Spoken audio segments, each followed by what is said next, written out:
दर्शन आपो।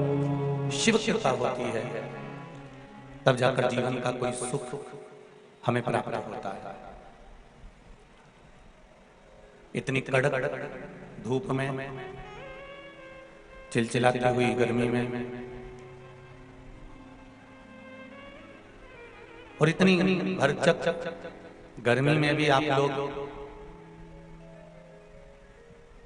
इतनी संख्या में पहुंचे हो कि समिति ने और यजमान परिवार ने 3 टेंट बड़े बड़े लगाए थे, आपने पहले दिन भर दिए।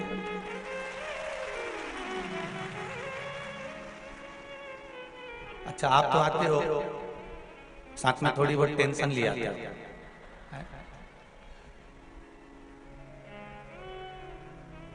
और शिव की कृपा ही ऐसी है।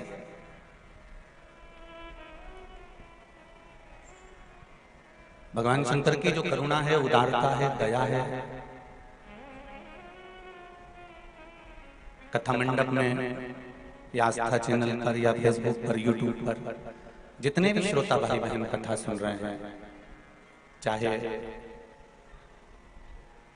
विप्रजन हो, ब्राह्मण जन हो, गुरुजन हो, संत जन हो, साधु जन हो, कोई राजनेता गण हो, प्रशासनिक बंधु हो, धार्मिक बंधु हो, या जितनी भी कोई संस्थाओं से जुड़े हुए हों, वो जिस भाव से, जिस हृदय से शंकर की कथा को सुनते हैं, श्रवण करते हैं, ये विश्वास मानकर चलिए कि मेरा देव अधिदेव महादेव उनकी मनोकामना 3 महीने में पूर्ण कर ही देते हैं। ये शिव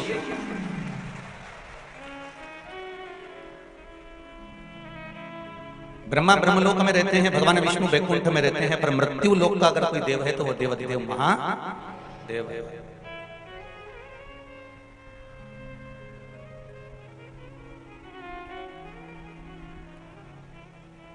और रतलाम क्षेत्र तो ऐसा क्षेत्र है कि चारों तरफ शंकर भगवान से, देवी देवताओं से, आसपास में सब दूर घिरा हुआ है। तुमसे अगर कोई पूछे कि तुम्हारा पड़ोसी कौन है तो कह दोगे हमारा सांवरिया सेठ।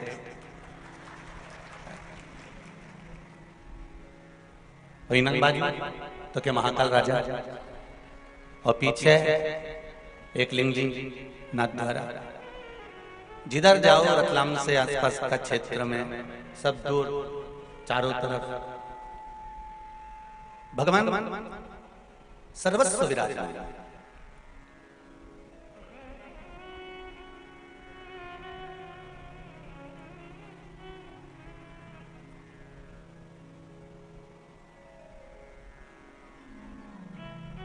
और शिव की कृपा, उदारता, दया जो आप पर और हम पर हुई है कि आप और हम बैसाख के महीने में, बैसाख शिवरात्रि, शिव महापुराण की कथा श्रवण करने के लिए विराजमान है।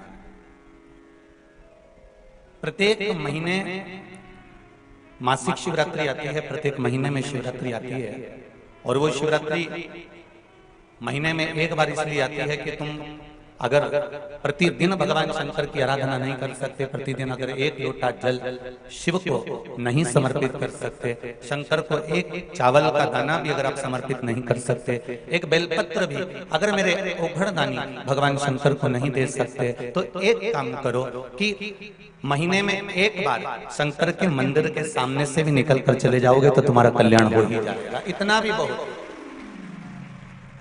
अरे भाई,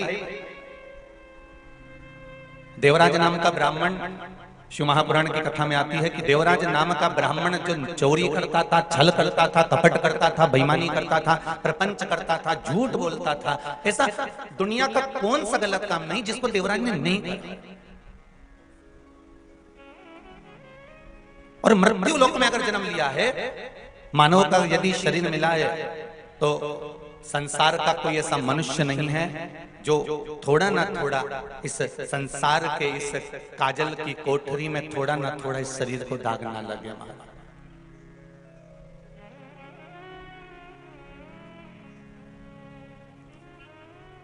मालवा के संत श्री नागर जी महाराज एक बात बहुत सुंदर कर रहे हैं।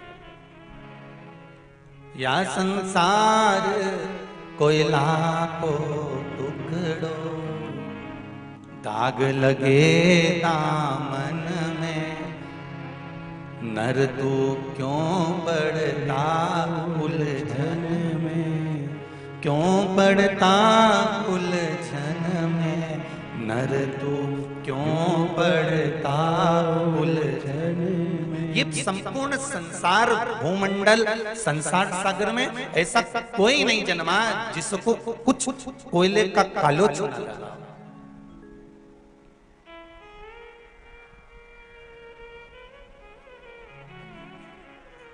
मेरे राम जी महाराज लंका पर विजय प्राप्त कर आए, अयोध्या के राजा बनकर बैठ गए तो भी नहीं छोड़ा।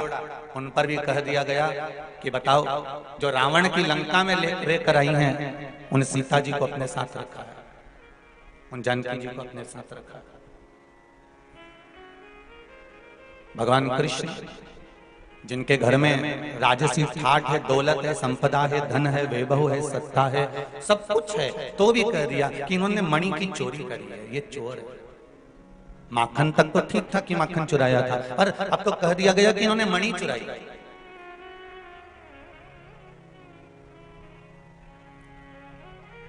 जरा विचार करिएगा, जब दुनिया के लोग परमात्मा को नहीं छोड़ते तो आप और हमको छोड़ेंगे। पर शिव महापुराण की कथा एक बात बहुत अच्छी कहती है कि क्या किसको रोइए चादर तान के सोइए, आग लगे बस्ती में अपन रहो मस्ती में। अपने को अपना सुख खत्म नहीं करना दूसरे के चक्कर में। जरा सी देर में हमारी देवरानी का मुंह खुल गया, हमारी जेठानी का मुंह खुल गया, मेरी सास मुझसे नहीं बोल रही, मेरा भाई मुझसे नहीं बोल रहा, मेरा कुटुंब वाला मुझसे नहीं बोल रहा, वो मुझसे बात नहीं कर रहा, वो ऐसा बोल रहा है, वो वैसा बोल रहा है। हम किस किस के लिए रोएंगे साहब?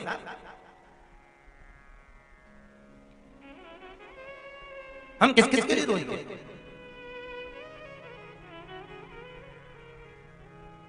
इसलिए रतलाम के लोग जब भी किसी के यहां जाते हैं, रतलाम का आदमी कहीं पर भी जाएगा तो झोला में सेव लेकर जाएगा।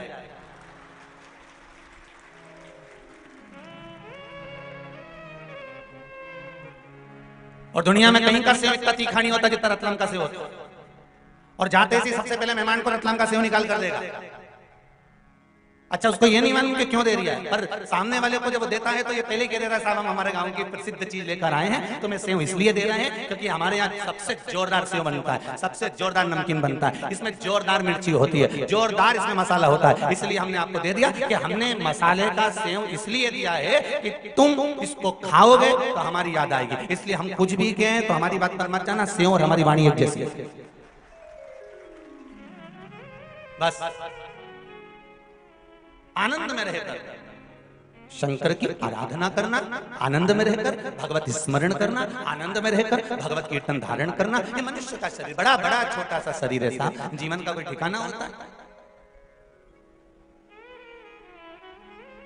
गेहूं के खेत में से एक दिन गेहूं कट जाता है, चना के खेत में से एक दिन चना कट जाता है, लहसुन के खेत में से लहसुन उखड़ जाता है, प्याज के खेत में से प्याज उखड़ जाता है, मूंगफली के खेत में से मूंगफली उखड़ जाती है, मक्का के खेत में से मक्का कट जाती है, ज्वार के खेत में से ज्वार कट जाती है, बाजरा के खेत में से बाजरा कट जाती है। उसी तरह संसार के खेत में से मनुष्य कब कट कर निकल जाए इसका कोई ठिकाना नहीं है। ये मानव का कोई ठिकाना नहीं है कब निकल कर जाना होता है।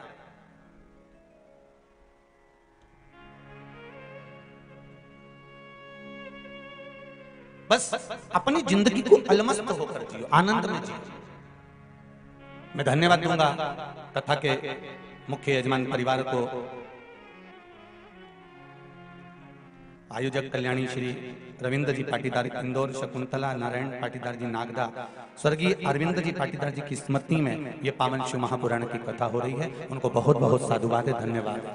बाबा देवादिदेव महादेव की कृपा, करुणा, दया, उदारता और छीका बंधा है, अगर टूटा है तो जिसने बांधा और जिसने तोड़ा उसके भाग्य में कितना मिला ये तो वो जाने, पर जो टूटा है वो अपने सबके भाग्य से टूटा है। कथा हो रही है तो ये सब अपने भाग्य से हो रही है, कहीं शिव की कृपा होगी, उदारता होगी, दया होगी, करुणा होगी। इसलिए भगवान देवादिदेव महादेव की कथा अपन सभी को श्रवण करने का सौभाग्य भगवान शिव की कृपा से प्राप्त हुआ होगा, ये शंकर की उदारता से प्राप्त हुआ। कथा करवाना और ना करवाना, पर श्रवण शक्ति से कथा का रसतत्व ग्रहण।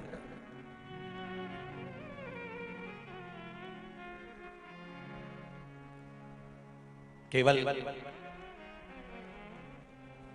कथा को सुना, यहां से सुनकर यहां से निकाल दिया, बचा कुछ था। कपड़ों में से झटकार दिया, वहां तक कथा को मत रखना। 7 दिन की कथा है।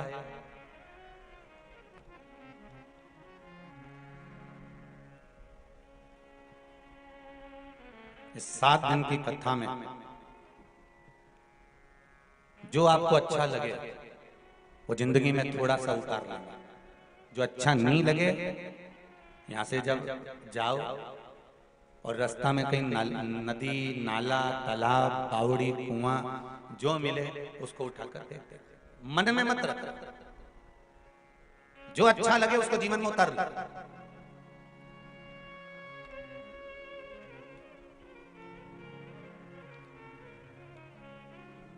कितनी सुंदर बात कही है।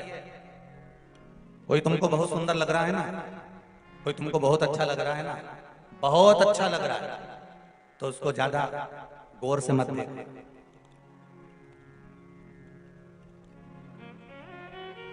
जो तुमको बहुत अच्छा लग रहा हो, बहुत सुंदर लग रहा हो, शिव महापुराण की कथा कहती है उसको ज्यादा गौर से मत देखना।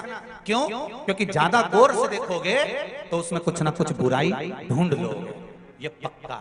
और एक बात शिव महापुराण की कथा कहती है, कोई बुरा व्यक्ति है ना, बहुत बुरा है, बहुत गंदा है, बहुत बेकार है, बहुत बेकार है, तो उसको गौर से जरूर देखना, टकटकी लगाकर जरूर देखना। क्यों? उसमें से तुम कुछ अच्छा ही ढूंढी लोगे, ये पक्का है। ये शिव पुराण। अच्छे को ज्यादा गौर से नहीं देखना, क्योंकि उसमें हमें कुछ बुराई दिख जाएगी, इसने तो हमारे साथ ऐसा कर दिया था, भले अच्छा दिख रहा है, सुंदर दिखे, सब कुछ। कई माताएं कह देती है हमारी बहू सब बढ़िया है, एकदम जोरदार, सब काम करे, सब पूरा घर संभाल ले, जो क्यों नहीं गुरुजी तुरंत खरीद दे वो तो 1 मिनट में। तुमको इतनी जोरदार बहू मिली, फिर काय का दुख है? बस सब काम जोरदार है उसका, परंतु ये मुंडा घड़ा चले तो घड़ा परेशान हो गया। सब काम जोरदार करे भाई, इकी ये जीवान है नहीं, ये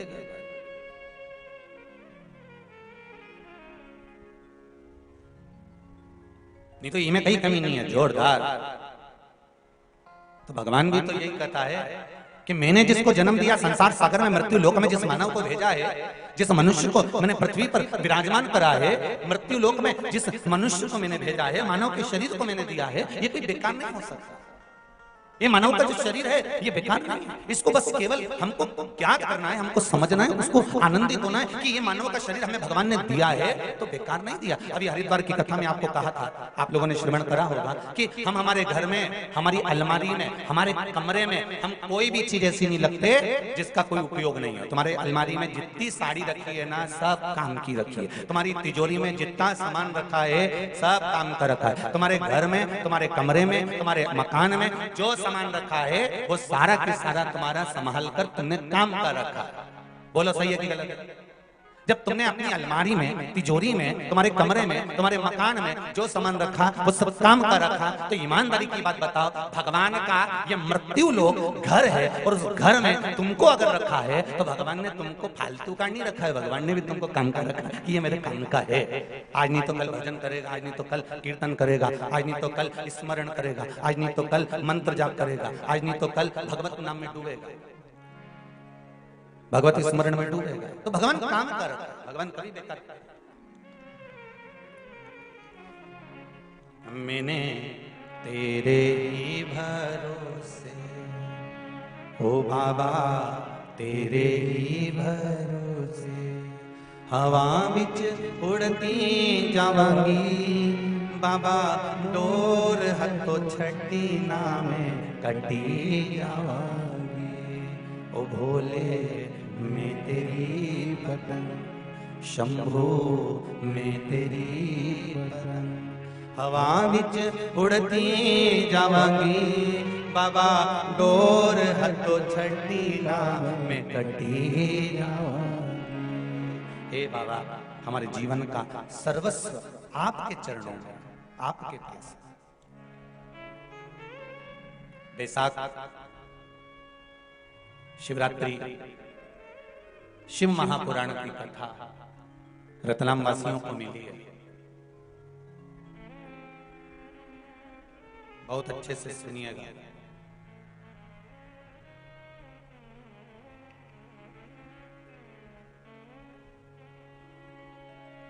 क्यों महत्व है बैसाख महीने का? स्कंद पुराण में वैशाख महत्तम कहा गया है। शिव महापुराण में भी वैशाख के महत्व का वर्णन किया गया। अग्नि पुराण में भी वैशाख का महत्व दर्शाया। कितना, क्यों इतना महत्व? जिसको माधव मास भी कहते हैं, वैशाख को केवल वैशाख मास में माधव मास भी कहा जाता है।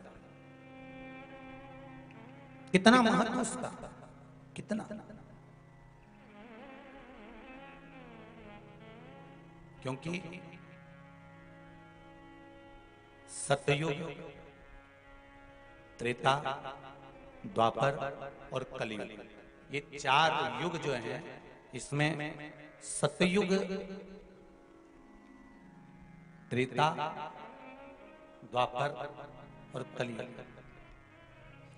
उसमें जो त्रेता युग है उसका जो प्रारंभ हुआ था वो यही वैशाख के महीने से प्रारंभ हुआ था, माधव मास से प्रारंभ हुआ था। और इस पवित्र मास में कुर्मा अवतार, हयग्रीव अवतार, नरसिंह अवतार, नर नारायण अवतार, परशुराम अवतार, गंगा अवतार, ये सारे अवतार भगवान नारायण ने, भगवान विष्णु ने, मेरे शंकर भगवान ने सरंभेश्वर अवतार, ओमकार अवतार, मल्लिकार्जुन अवतार, भीमाशंकर अवतार, मेरे शिव ने इसी वैशाख के महीने में प्राप्त किया। मेरे नारायण ने परशुराम अवतार, नारायण अवतार, स्वयं हयग्रीव अवतार, कुर्म अवतार, नरसिंह अवतार, ये सारे जितने अवतार हैं मेरे भगवान विष्णु ने इसी वैशाख महीने में प्राप्त किया।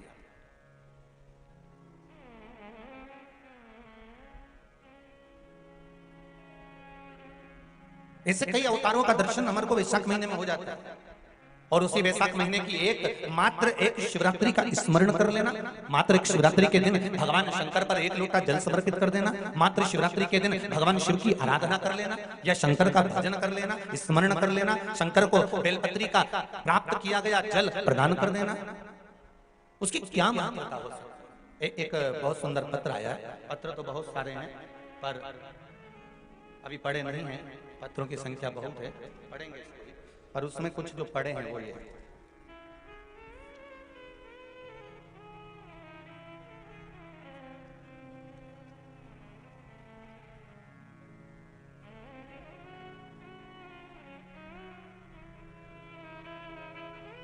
शिव नारायण जी पंड्या, ग्राम नागूखेड़ी,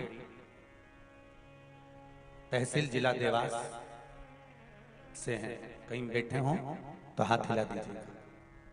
आप ही हैं? दोनों हाथ हिला दीजिएगा। हर हर महादेव, श्री शिवाय नमस्ते। आपने लिखा है शिव नारायण जी, पत्र लिखा उसके लिए धन्यवाद, व्यासपीठ पर आया। गुरुजी, पत्र आजकल जो भी आता है आस्था चैनल के माध्यम से भी टीवी पर आप लोग उस पत्र को पढ़ सकते हो कि ये पत्र हम जो आते हैं ये दिल से आते हैं और लिखने वाला भी अपने हृदय से लिखता है। इसलिए मैसेज, मोबाइल के मैसेज से पत्र ज्यादा मान्य होता है। आज भी दिल से भेजा जाता है, कोई हृदय से भेजता है। आपने लिखा है, गुरुजी मेरे को शुगर, ब्लड प्रेशर था और मैं रोज गोली खाता था। जब से आपने भोलेनाथ के चढ़ाया गया बिलपत्र का उपाय बताया, तब से मैंने वह उपाय किया और मैंने रोज भोलेनाथ को जल चढ़ाकर बेलपत्र का प्रयोग किया। कार्डलेस भेजिए, पास में है इसलिए भेज दीजिए। रवाना करो जल्दी जल्दी। हाँ, आगे वाले को दो और पीछे वाले को भेजेंगे, पीछे वाला उससे पीछे वाले को भेजेंगे।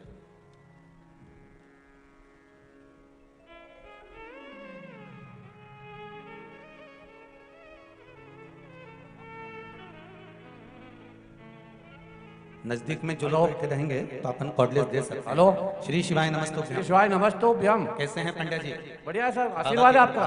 आपने पत्र में लिखा है पंड्या जी की शुगर भी था और ब्लड प्रेशर भी था। हाँ गुरु जी। अभी की स्थिति ठीक है आपकी? हाँ सर, बिल्कुल नॉर्मल है सर। जांच करने के बाद बिल्कुल 130 शुगर है और 120 ब्लड प्रेशर है सर। जी, गोली खाना बंद हो गई? हाँ, गोली खाना बंद कर दिया सर। बहुत बहुत साधुवाद, बहुत बहुत बधाई। बेलपत्र खा रहे हैं? बेलपत्र और पानी? हाँ, बेल खाता था सर। एक हफ्ते में मेरे को ये बहुत फायदा हुआ। एक हफ्ते तक मैंने सलन खाया सर। जी जी जी, बहुत बहुत साधुवाद। विराजी पंड्या जी। श्री शिवाय नमस्तुभ्यम। कितना सुंदर भाव लिखा है कि धर्म पत्नी शिव महापुराण की कथा सुनती थी, उसने एक दिन बता दिया कि शिव पुराण की कथा सुनो और उस कथा का कोई उपाय करना चाहिए। और पत्नी ने विचार कर करके चलो बेलपत्र का प्रयोग बताया है, अपना जाता क्या है करने में, कोई पैसा तो खर्च नहीं हो रहा, ना कहीं जांच कराने जाना है। एक लोटा जल, एक बेलपत्र शिव को समर्पित करा, पाया और उसका फल ये रहा कि अब उन्होंने लिखा है नीचे, दवाइयां मैंने गोली खाना बंद कर दी है, अब पूर्ण रूप से स्वस्थ हूं, भोले बाबा की कृपा है। ये शिव की उदारता है, ये शंकर की। आपका करा भजन, कीर्तन, स्मरण, संकीर्तन, मंत्र जाप, ये शिव कहीं ना कहीं करुणा करेगी।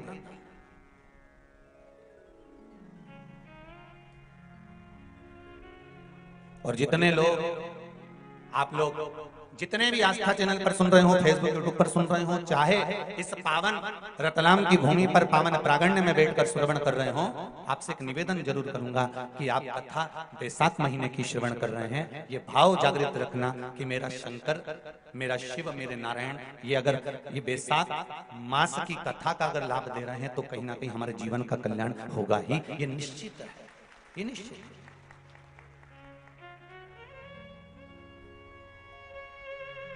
बस हृदय से, मन से, चित्त से, वृत्ति से हम भगवान शिव को रिझाएं, हम भगवान शंकर को मनाएं। और क्या चाहिए? देवराज नाम का ब्राह्मण जिसने चोरी करी, छल करा, कपट करा, बेईमानी करी, प्रपंच करा, निंदा करी, बुराई करी, ऐसा कौन सा कार्य था जो ना करा उसने? बेकार से बेकार, बेकार से बेकार कार्य करता, सब बेकार से बेकार कार्य कर रहा। फिर भी शिव कृपा देखिए कितनी प्रबल है, शंकर की उदारता कितनी प्रबल है, शिव भक्ति कितनी प्रबल है। जरा विचार करिएगा कि देवराज नाम के ब्राह्मण को शरीर में ताप हुआ और वो शंकर जी के मंदिर में जाकर बैठ गया और शिव मंदिर में जाकर बैठा, जहां पर कोई ब्राह्मण देवता शिव महापुराण की कथा का वाचन कर रहे थे, शंकर भगवान की कथा का स्मरण करा रहे थे, और वो जाकर बैठ जरूर गया था पर उसका मन नहीं था।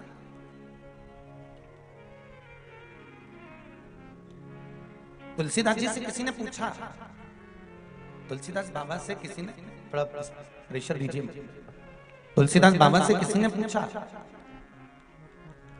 बाबा जी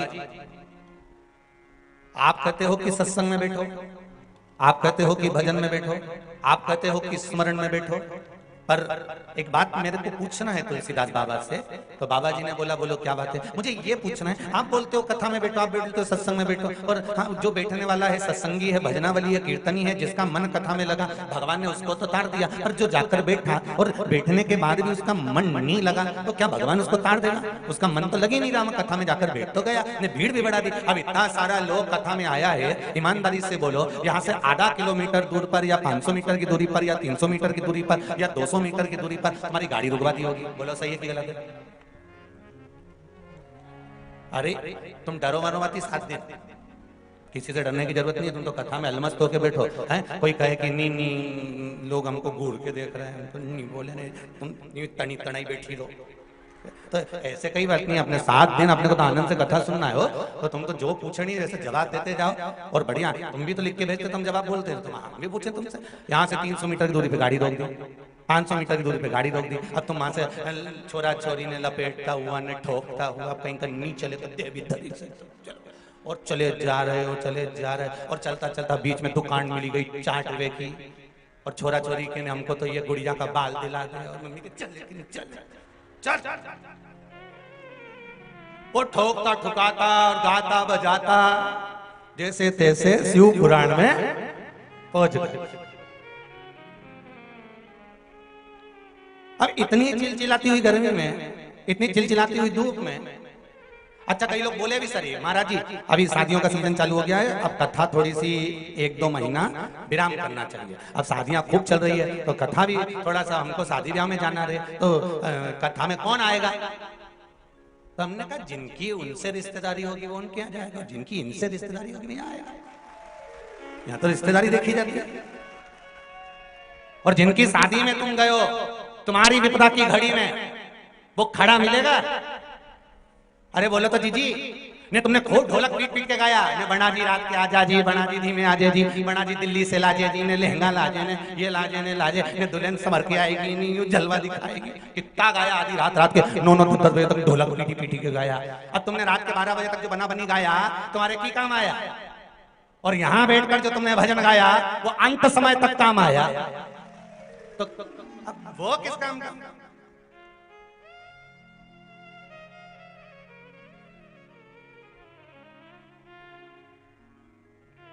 संबंध देखा जाए अंत तो कहा तुलसी बाबा से कि ये कई लोग ऐसे हैं जो कथा में जाते हैं इनका मन लग जाता है, और कई लोग ऐसे हैं जो कथा में जाते हैं पर मन नहीं लगता, तो भगवान इनके तारेगा कि नहीं तारेगा? सीधी सीधी बात है। किसी ने कहा तो तुलसीदास जी ने कहा एक व्यक्ति जाता था और नल के नीचे जाकर मटके को सीधे की जगह उल्टा लगा देता था। तो किसी ने कहा कि तू ये क्या कर रहा है? कि मेरा मन 10 मिनट तू पानी भरता है तो 10 मिनट में भरूंगा। तो मटका उल्टा रखने से मतलब क्या? बस मर्जी मेरी। तो तुलसीदास जी से पूछा अगर कोई सीधा लगाएगा तो उसमें पानी भराएगा और कोई उल्टा लगा दिया तो पानी तो भरा ही नहीं। मतलब कोई सत्संग में गया और दिल से उसने कथा सुनी तो उसको भगवान ने दिल से दिया, और जो गया और उसने नहीं सुनी उसके भीतर कथा भरा ही नहीं तो उसको लाभ क्या हुआ? हमने कहा तुलसीदास जी कहते हैं भैया मटका अगर सीधा नहीं रखा है, उल्टा भी रखा है और जितनी देर नल के नीचे रखा है उतनी देर ठंडा तो है,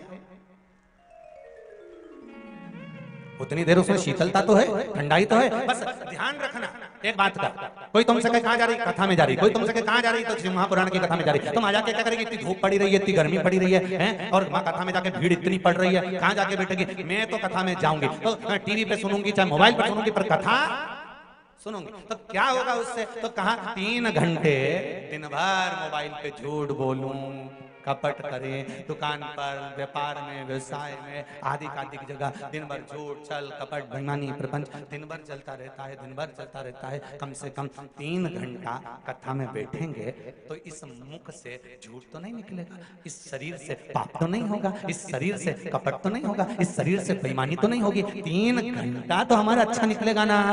अब उसमें तो तेरा मन लग जाएगा कथा में, तो भले नहीं लगे पर 3 घंटा बेकार काम से तो बच जाऊंगा।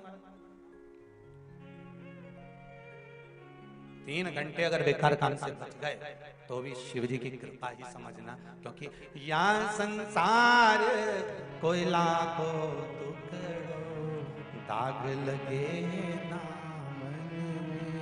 मन तू मत पड़ रे उलझन में, मत पड़ रे उलझन में नर तू मत पड़ रे।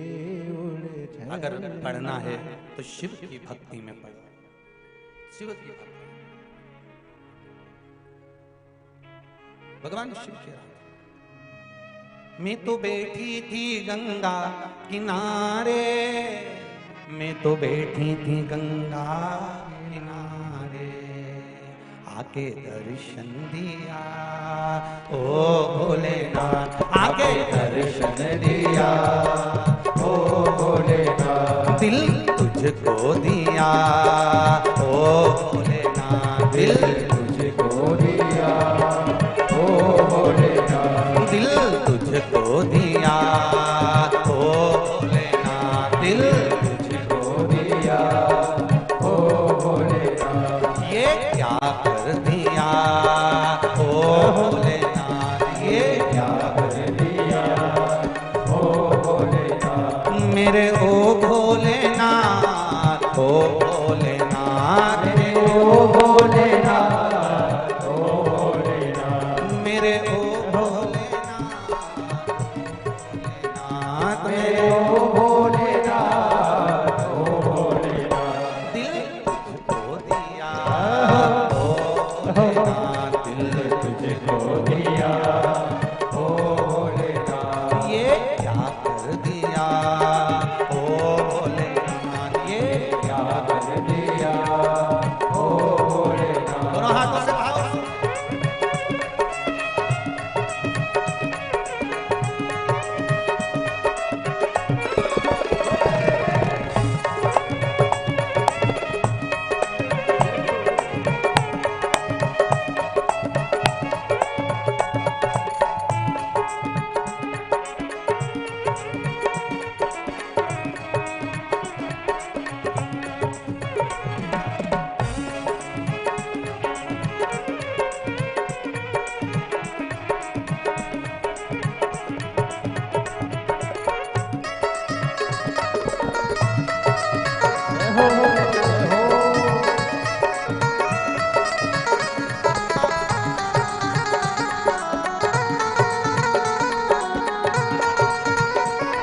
दिल तुझको दिया, ओ भोलेनाथ दिल तुझको दिया, ओ भोलेनाथ ये क्या कर दिया, ओ भोलेनाथ ये क्या कर दिया, ओ भोलेनाथ।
हर हर महादेव।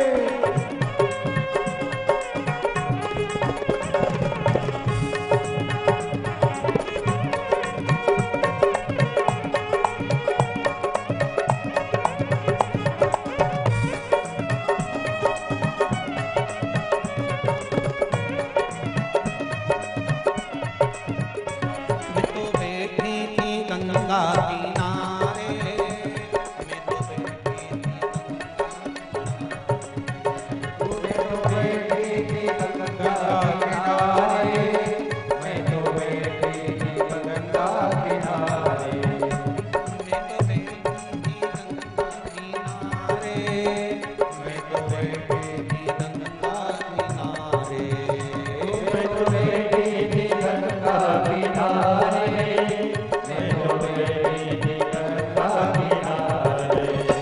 आके दर्शन दिया, ओ भोलेनाथ आके दर्शन दिया, ओ भोलेनाथ दिल तुझको दिया, ओ भोलेनाथ ये क्या कर दिया, ओ भोलेनाथ ये क्या कर दिया, ओ भोलेनाथ दिल, ओ भोलेनाथ दिल तुझको दिया, ओ भोलेनाथ ये क्या कर दिया, ओ भोलेनाथ ये क्या कर दिया, ओ भोलेनाथ ये क्या कर दिया, ओ भोलेनाथ। हर हर महादेव।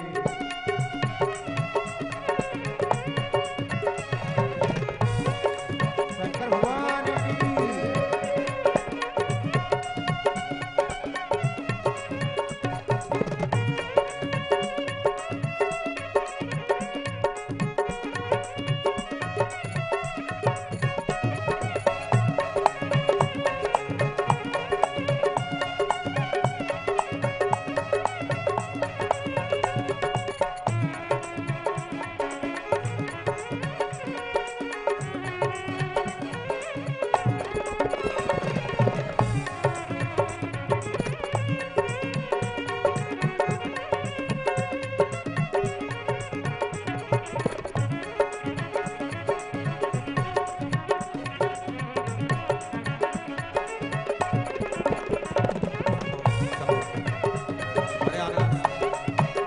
दिल तुझको दिया, ओ भोलेनाथ दिल तुझको दिया, ओ भोलेनाथ ये क्या कर दिया, ओ भोलेनाथ ये क्या कर दिया, ओ भोलेनाथ हर हर महादेव।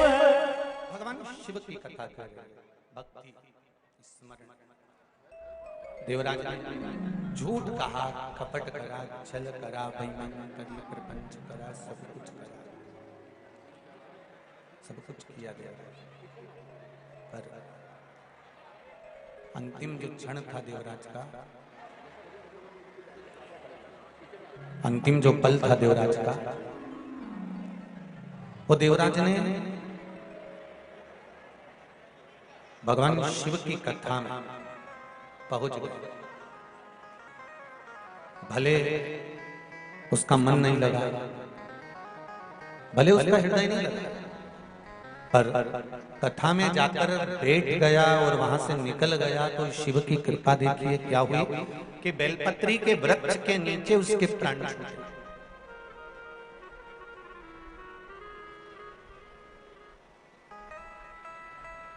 बेलपत्री के वृक्ष के नीचे, बैसाख के महीने में पीपल के वृक्ष के नीचे, बेलपत्री के वृक्ष के नीचे, तुलसी के पौधे के नीचे, आंवले के नीचे, बट वृक्ष के नीचे, शमी वृक्ष के नीचे जल चढ़ाने का महत्व हमारे यहाँ बैसाख शिवरात्रि शिव महापुराण में मिलता है।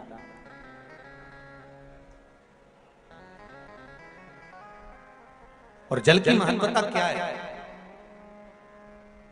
महाराज? जैसे देवराज ने भगवान शंकर के मंदिर में पहुंचकर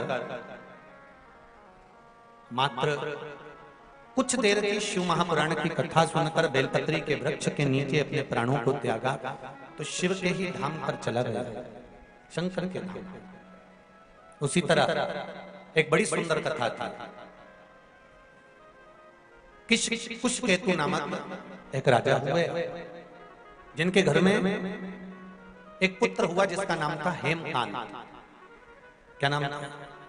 जम के बोलो जरा, हेमकांत। एक पुत्र हुआ जिसका नाम हेमकांत।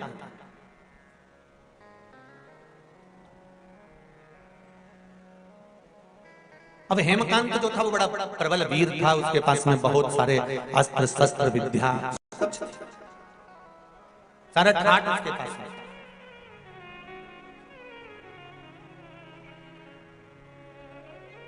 बैसाखी शिवरात्रि शिव महापुराण की कथा कर रही है। एक दिन हेमकांत एक हिरण को मारते समय, मृगा करते समय जाते जाते जाते जाते घोर जंगल में पहुंच गए। अब इतने भयंकर जंगल में वो पहुंचा, इतने भयंकर जंगल में पहुंचा कि वहां पर पहुंचने के बाद में उसने अपने दूतों से कहा कि मुझे प्यास लगी है, पानी पीना है और कुछ थोड़ी बहुत भोजन प्रसादी मिल जाए तो इससे बढ़कर और क्या।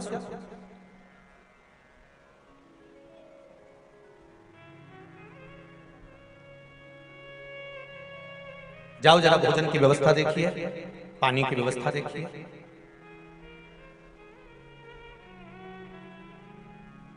भोजन और पानी की व्यवस्था देखिए जरा, जाइए। बैसाख का महीना अगर किसी को एक गिलास पानी भी पिलाने का मौका मिल जाए ना, तो समझ लेना कि तुमने गंगा जी की 100 डुबकी लगा दी। मैं बहुत बहुत धन्यवाद दूंगा। मेरे पास कोई लिस्ट वगैरह तो आई नहीं है कि कोई संस्था किस प्रकार की सेवा कर रही है, पर फेसबुक पर मैंने पढ़ा था, कोई हमारे आकाश जी और कुणाल जी मेरे को पढ़ा रहे थे, तो कहा गुरुदेव एक 24 ब्राह्मण समाज और एक दामोदर दर्जी समाज, इन दोनों ने अपने अपने भवनों को, स्कूलों को खुलवा दिया और जहां पर बाहर से आए हुए मेहमानों के लिए भोजन की, नाश्ते की और जाने और आने की व्यवस्था तक गाड़ी लगवाई। मैं धन्यवाद, बहुत बहुत साधुवाद,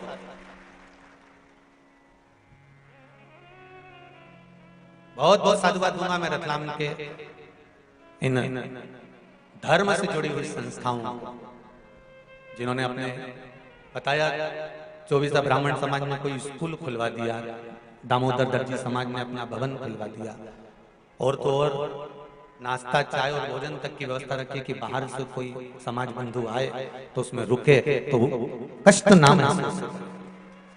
मैं कहूंगा बैसाख के महीने में अगर एक गिलास भी पानी आप दिल से अगर किसी को पिला रहे हो तो गंगा की 1000 डुबकी आप रोज लगा रहे हो। ये विचार मानकर चलिए, कोई कम नहीं है।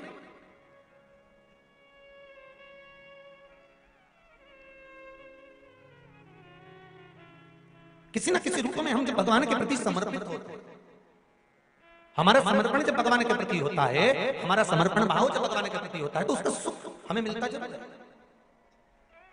और शंकर की कथा में शिव को केवल तुम्हारा निर्मल मन सो मोहि पावा मोहि छल छल कपट नाम। शंकर को निर्मल चित्त, निर्मल मन, निर्मल भाव चाहिए, निर्मल दिल चाहिए।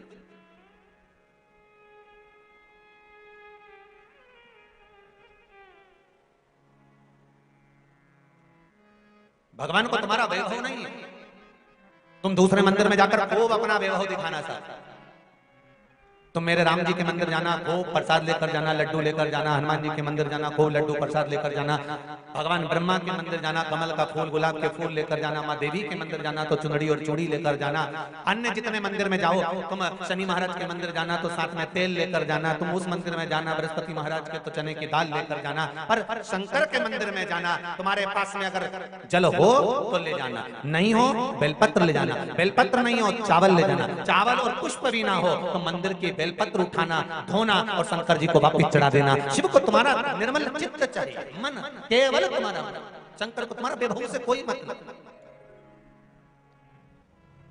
तुम्हारा कितना वैभव है, तुम्हारे पास में कितना धन है, कितनी संपदा, कितनी दौलत, कितनी सत्ता, इससे शिव को कोई मतलब नहीं।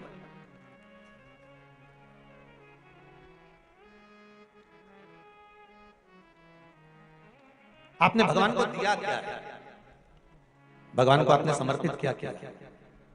पशुपति व्रत जब माताएं करती हैं, भाई करते हैं, बच्चे करते हैं, और जब पशुपति व्रत के 5 दिए मंदिर में लगाने के बाद जब वो छठा दिया अपने दरवाजे पर, दरवाजे की ओर मुख कर कर बैठ कर सीधे हाथ की ओर जब वो दिए को लगाती हैं बेटियां, बहुएं, माताएं, भाई, पशुपति व्रत का जब वो छठा दिया मंदिर से लेकर आने पर, मंदिर के द्वार से लाकर अपने घर के द्वार पर जब वो जलाती है तो उसके मन का जो भाव होता है, जिस दिल से, जिस हृदय से, जिस चित्त से, जिस वृत्ति से वो भगवान से जो कहती है, भगवान पशुपति व्रत के अंतर्गत 5 ही व्रत में उसका मन का मुराद पूर्ण कर देते हैं, हृदय की बात पूर्ण कर देते हैं, क्योंकि दिल से कहा गया।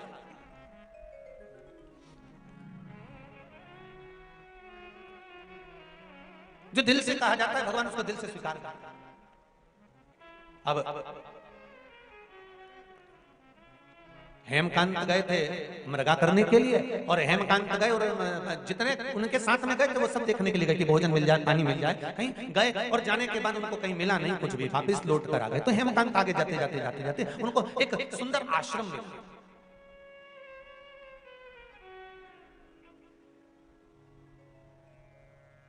जिसमें एक सुंदर ऋषिवर बैठे हुए थे जिनका नाम था सत्यजी।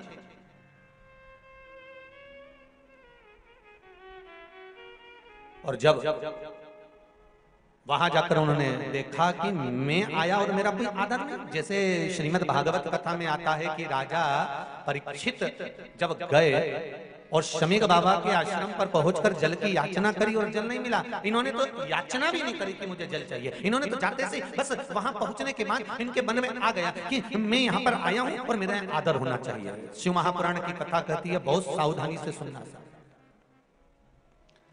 बेटी के घर में, बहन के घर में जाओ तो ये आशा लेकर मत जाना कि तुम्हारा बहुत आदर हो। गुरु के दरवाजे पर जब जाओ तो ये आशा लेकर मत जाना कि तुम्हारा बहुत आदर हो। मंदिर में जब जाओ तो ये आशा लेकर मत जाना कि तुम्हारा बहुत आदर हो। और भगवान की कथा में जब जाओ तो ये लेकर मत जाना कि तुम्हारा बहुत आदर हो। ये कुछ स्थान बताए हैं कि जहां हमें आदर की जरूरत नहीं होती। बहन बेटी के घर में, अपनी बेटी जिस घर में भी आए हो, जिस घर में अपनी बहन को भी आए हो, उस घर में तुम बहुत अकड़ कर, अहंकार रखकर, अभिमतता रखकर नहीं जाना है।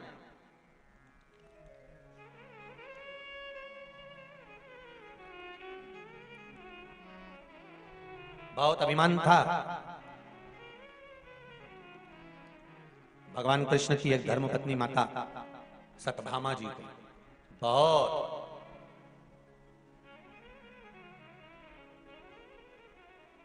इतना अभिमान था। एक दिन सत्यजीत की वो पुत्री सत्यभामा जी ने भगवान कृष्ण से कह दिया, कन्हैया स्वामी एक बात बताओ मुझे कि तुम बार बार द्रौपदी के यहाँ चले जाते हो, द्रौपदी से तुम्हारा संबंध क्या है? भगवान ने कहा वो मेरी बहन है। हो तो बहन के घर चले जाते हो तो कम से कम थोड़ा तो सोचना चाहिए। तुम्हारी बहन कभी भी, मैंने देखा है, कई बार मैंने विचार किया, आप कई बार हमारे साथ गए, पर कभी तुम्हारी बहन ने तुमसे इस तरह से व्यवहार नहीं करा कि तुम्हें कोई आदर होना चाहिए कि द्वारका का राजा आया है, द्वारिकाधीश आया है, और जिसके पास में द्वारका का राज्यपाठ है उसके पास कितना वैभव होगा, और वैभव अधिपति जब आता है तो उसके लिए तो वैभव जैसा ठाठ होना चाहिए। सुन लो रे रत्नाम वालो अच्छे से, तुम कितने भी वैभवपति हो, कितने भी धनपति हो, कितने भी करोड़पति हो, 7 दिन शिव महापुराण की कथा में जब आओ तो वैभव और सत्ता सब घर पर रख कर आना, यहां तो शंकर के गण बनकर आना। यहां अगर आना है आपको कथा श्रवण करने के लिए तो आप ये मानकर चलना कि मैं शिव का गण हूं, शंकर भगवान की कथा सुनने जा रहा हूं, शिव का अनुमोदन करने जा रहा हूं। क्या लाभ होगा उसका? उसका एक लाभ होगा, जब आपकी गाड़ी अगर 200 मीटर भी दूरी पर रुकती है, थोड़ी दूरी पर रुकती है, वहां से अगर पैदल चलकर आप यहां तक आ रहे हो तो ये विश्वास मानकर चलना, अगर शंकर के होकर चलोगे तो ना प्यास लगेगी, ना भूख लगेगी, ना धूप लगेगी, और सीधे कथा में पहुंच जाओ। अगर दिल से गए हो भगवान शिव की शरणागति में,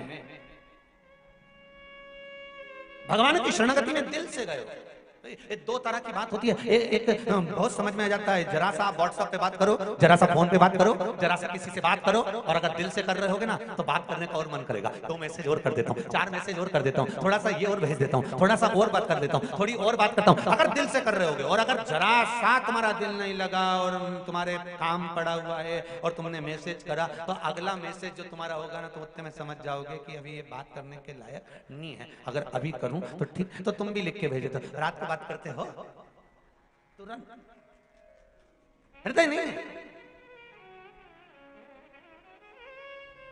अब शिव के होकर चलो, 7 दिन हमें किसी के नहीं होना, 7 दिन हमें शंकर के होना।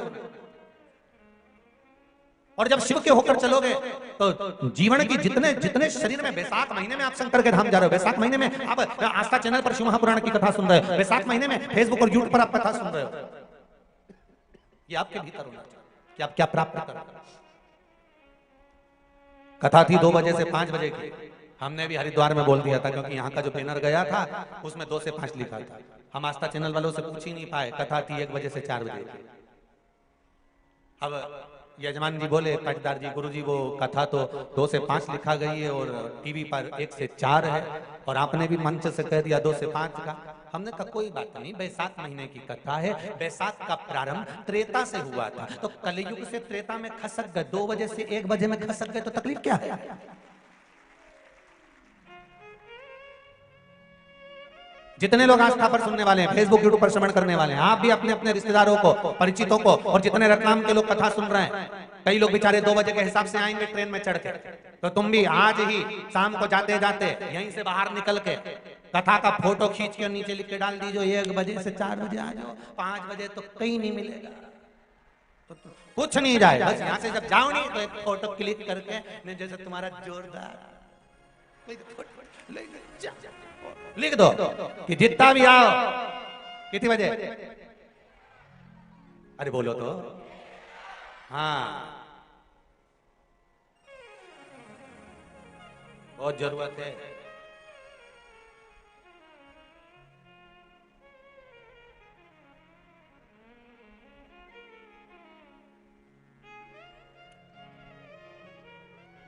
बहुत सब भेज देना।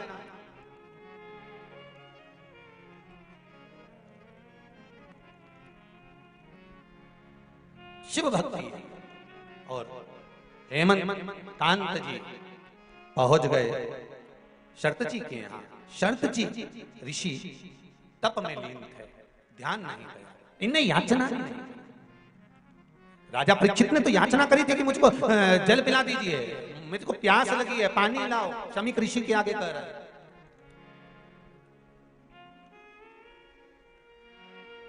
पर हेमकांत ने नहीं कहा कि मुझे प्यास लगी, वो तो गए बैठे और देखा कि मेरा कोई आदर नहीं, मेरा कोई सम्मान नहीं, मेरा कोई सत्कार नहीं, मेरे लिए कोई स्थान नहीं। क्रोध आ गया, और क्रोध आया तो उन्होंने तुरंत धनुष उठाया, बाण उठाया और शरत जी की ओर खींचा। खींचते से 300 ऋषि सामने आकर खड़े हो। शरत जी के शिष्य 300 ऋषि आकर खड़े हो। आप हो, हम हो, दुनिया में रहने वाला मनुष्य अगर कोई बेकार काम करने जाता है, कोई गलत काम करने जाता है, तो भगवान कुछ गलत होने वाला होता है, भगवान थोड़ा ना थोड़ा लाइट जला ही देता है। कई बार घर के लोग कह देते हैं मेरी आंख फड़क रही है, देखो जी मेरा मन नहीं कर रहा, देखो जी मंदोदरी तक ने रावण से कहा था, आरती करते समय मंदोदरी जब आरती उतार रही थी, लंकाधिपति को तिलक कर रही थी विजय तिलक, तब आरती का दीप जब बुझ गया था तो मंदोदरी ने कह दिया था आज आप युद्ध के मैदान में मत जाओ, मेरा मन कह रहा है। लंकाधिपति रावण जो स्वयं को भगवान मानता था, वो लंकाधिपति रावण कहता है मंदोदरी मैं लंकेश हूं, सारे ग्रह मेरे अनुकूल रहते हैं, मेरे पांव के नीचे मैंने सब कुछ दबा कर रखा, सारे ग्रह मेरे अनुकूल हैं, सब मेरे अनुसार चलते हैं, और तू घबरा गया।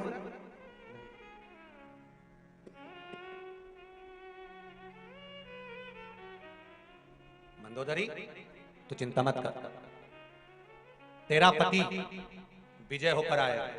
मंदोदरी कहती आज मेरा मन ठीक नहीं लग रहा, आज मेरा चित्त ठीक नहीं लग रहा, आज मुझे श्रेष्ठता नहीं लग रही, आज मुझे श्रेष्ठता नहीं लग रही, आज मेरा चित्त, आज मेरा मन, आज मेरी बुद्धि श्रेष्ठ नहीं मान रही। और मेरी माताओं, मेरे भाई, इस पावन कथा में जितने लोग बैठे हैं आपको भी कहूंगा, जब कोई गलत होने वाला होता है भगवान बत्ती सबकी जलाता है कि देख बच्चा जा, रोक ले। उसके बाद भी हम सोचते हैं कुछ नहीं होगा, चलने दो चलने दो चलने दो।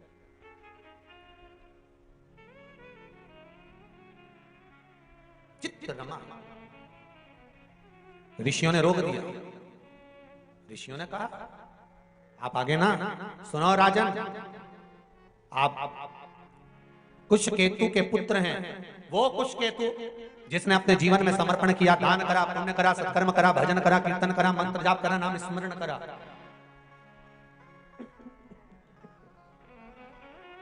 आप कुशकेतु के पुत्र हैं राजन,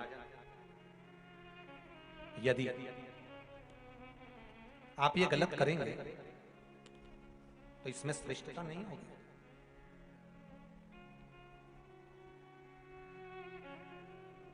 राजन, मैं तो केवल आपसे इतना कह सकता हूं कि ये जो धनुष पर आपने बाण चढ़ाया है, धनुष पर जो बाण चलाया है, ये धनुष का चढ़ाया हुआ बाण आप उतार लीजिए नीचे। ये ठीक नहीं है, ये श्रेष्ठ नहीं है। सामने जो तप करने बैठे हैं ये जानते नहीं आपको कि आप आए हो।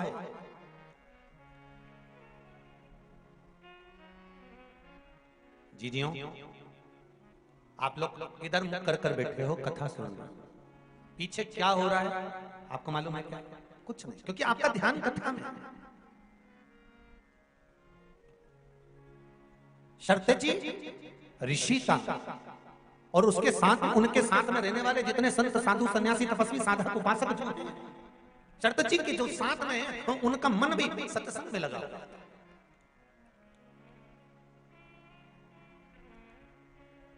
उनका मन भी दूसरी जगह नहीं लगा है, सत्संग में लगा हुआ है।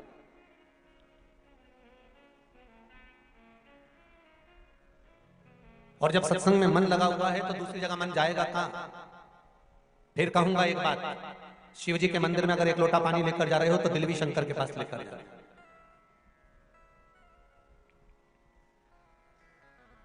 शिव जी के पास अगर एक लोटा जल लेकर जा रहे हो तो दिल की बात भी शंकर तक लेकर जा रहे हो।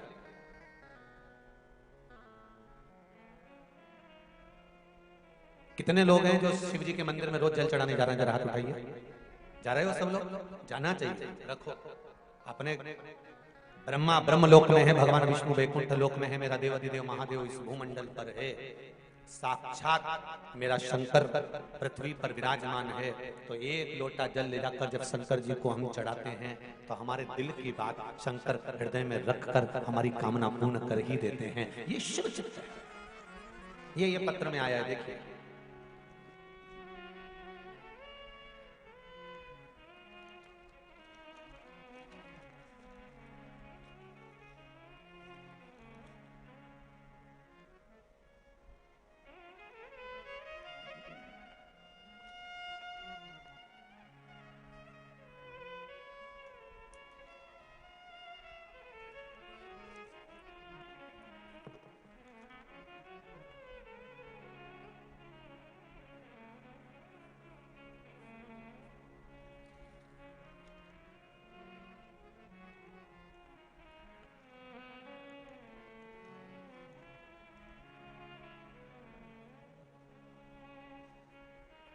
पत्र में नाम नहीं लिखा है।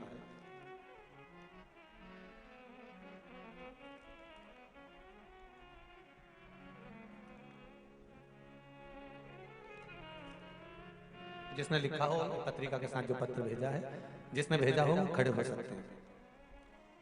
इसमें लिखा है इन्होंने, गुरुदेव, जिसने भेजा हो वो खड़े हो सकते हैं। ये पत्रिका के साथ जो भेजा है, आपने भेजा, दोनों हाथ हिला दीजिए। हर हर महादेव।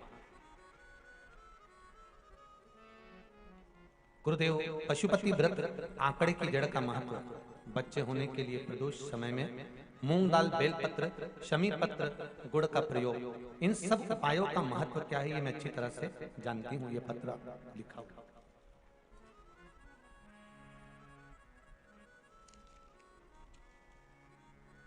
मेरी नौकरी में बहुत समस्या हो गई थी। बैठिए बैठिए। बाबा शंकर ने टीवी के माध्यम से मैंने जो कथा श्रवण करी है, उस कथा का फल मुझे दिया है। मेरी नौकरी वैसी की वैसी बरकरार है। गुरुदेव, डॉक्टर ने मेरी बहू को एक बार मिसकैरेज होने के बाद में बता दिया था कि इसको बच्चे नहीं होंगे। IVF कराने का बोला था और अंत ये हुआ कि बहू की आंख में जल भर गया, रोने लगी। तब शिव महापुराण की कथा सुनी और आपने आंकड़े की जड़ का उपाय बताया।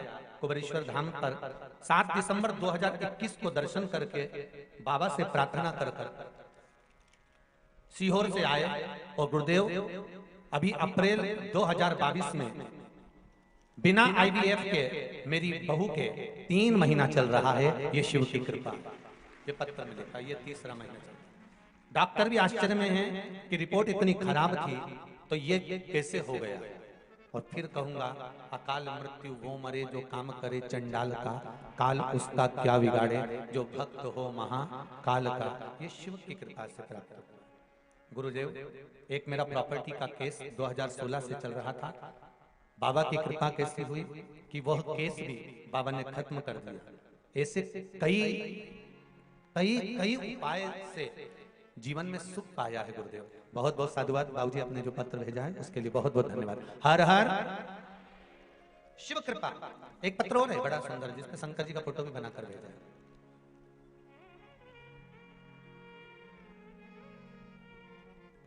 घनश्याम जी शास्त्री,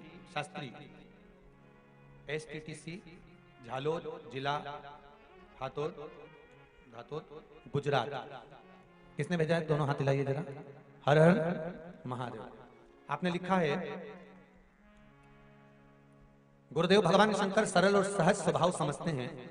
शिव जी खरगोन की कथा से डायरेक्ट कथा सुन रहे हैं। रतलाम की शिव महापुराण कथा में आए हैं। बाबा के प्रयोग करें जिससे पशुपति व्रत करना चालू किया। दूसरे सोमवार को बाबा से जो मांगा था वो प्राप्त हुआ। एक गाड़ी का सौदा हुआ, नई गाड़ी घर में आ गई। गुरुदेव, ये बाबा की कृपा से आई है। गुरुदेव, 23 फरवरी से बाबा का रुद्राक्ष जल बेलपत्री प्रयोग से अब मैंने बीपी की गोली 23 फरवरी से लेना बंद कर दी है और मेरा बीपी भी नॉर्मल चल रहा है। जैसा होना चाहिए वैसा ही चल रहा है। ये शिव कृपा। बैठिए। हर हर महादेव। शंकर की करुणा ही ऐसे। आप दिल से, चित्त से, वृत्ति से, मन से भगवान शंकर को अगर रिझा रहे हो तो शिव करुणा करेगा ही, शिव की दया होगी ही, ये निश्चित है कि तेरा ही दिया मैंने खाया पिया है, तेरा शुक्रिया है, तेरा शुक्रिया है, मुझे भोले बाबा ने बहुत दे दिया है, तेरा शुक्रिया है, तेरा शुक्रिया है, ये जायदाद दी है, औलाद दी है, ये जायदाद दी है, औलाद दी है, मुसीबत में हर वक्त इमदाद दी है, मुसीबत में हर वक्त इमदाद दी है, तेरा ही दिया बाबा खाया पिया है, तेरा ही दिया बाबा खाया पिया है, तेरा शुक्रिया है, तेरा शुक्रिया है, मुझे भोले बाबा ने बहुत दे दिया है, तेरा शुक्रिया है, तेरा शुक्रिया। शिव कृपा से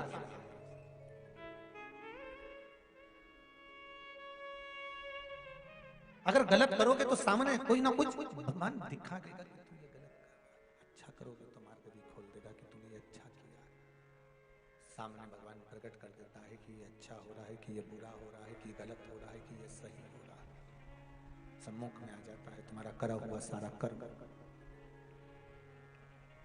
सम्मुख में आ जाता है। ऋषि सामने आकर खड़े हो गए, उन ऋषियों ने कहा कि तुम ये गलत कर रहे हो, सामने जो शरतेची ऋषि बैठे हैं उन पर जो तुमने बाण चला रहे हो ये अच्छा नहीं है, ये श्रेष्ठ नहीं है।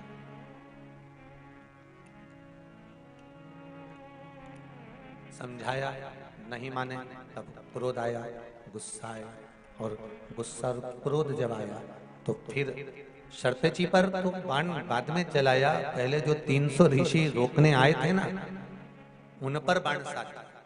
और एक बात अपनी जिंदगी में उतार कर रखी है, जब आप किसी को सतमार्ग बताएंगे, अच्छा मार्ग बताएंगे, सतमार्ग की ओर लेकर जाएंगे, अच्छे मार्ग की ओर लेकर जाएंगे, सतमार्ग की ओर अग्रण्य बढ़ेंगे और कहेंगे कि ये गलत है और ये सही है, जब आप बताना चालू करेंगे तो हो सकता है दुनिया की निगाह में आप गलत हो सकता है। मित्र दोस्त जब किसी के मार्ग को भटकाते हैं, गलत मार्ग पर लेकर जाते हैं, तो दोस्तों को यह समझ में नहीं आता कि यह गलत हो रहा है।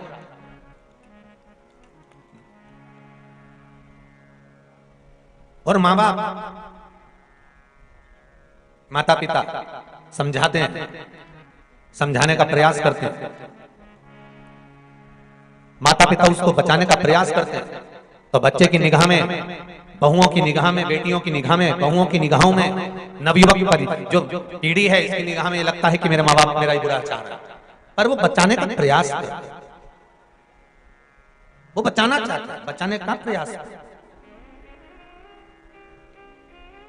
महाराज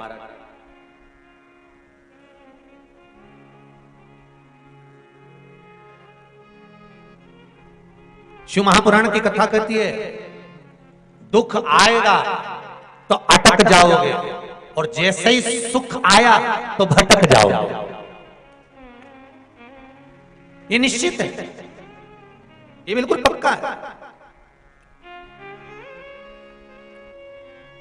अगर गलती कर रहे हो, गड़बड़ी कर रहे हो, परेशानी, कहीं गलत संगत में पड़ रहे हो, गलत जगह पड़ रहे हो, गलत क्रम में पड़ रहे हो, दुख आया तो अटक गए। अब सोचा अब मैं तो बहुत बुरा फंस गया हूं, अब मैं क्या करूं, आगे कैसे बढ़ूं, क्या करना चाहिए, कैसे करना चाहिए, क्या कर सकता हूं, क्या प्रयोग करा जाए। अब कहीं जाकर पूछा जाए कि मैं ये तकलीफ में फंस गया हूं, तो दुख आएगा तो अटक जाओगे, और सुख आया तो जम के तो बोलो भटक जाओगे। जैसे सुख बड़ा बड़ी, धन बड़ा, वैभव बड़ा, पैसा बड़ा, पूंजी बड़ी, संपदा बड़ी, गाड़ी बंगला संपदा सब जब बढ़ती चली गई, बढ़ती चली गई, बढ़ती चली गई, तो उस समय पर फिर तुम भटक रहे हो।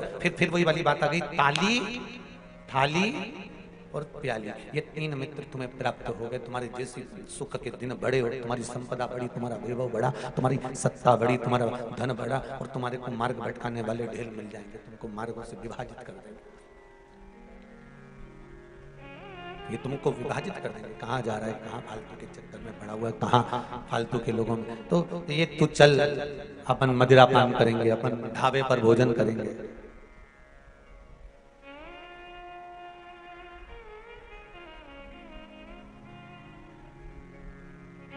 चल अपन होटल पर भोजन करेंगे, ये सब मार्ग विभाजित कर देते हैं। फिर इसमें कोई मार्ग की परिभाषा नहीं होती। आज हेमकांत को जिन ऋषियों ने समझाया था, ऋषियों पर बाण चलाने के लिए तैयार बैठ गए। ऋषियों पर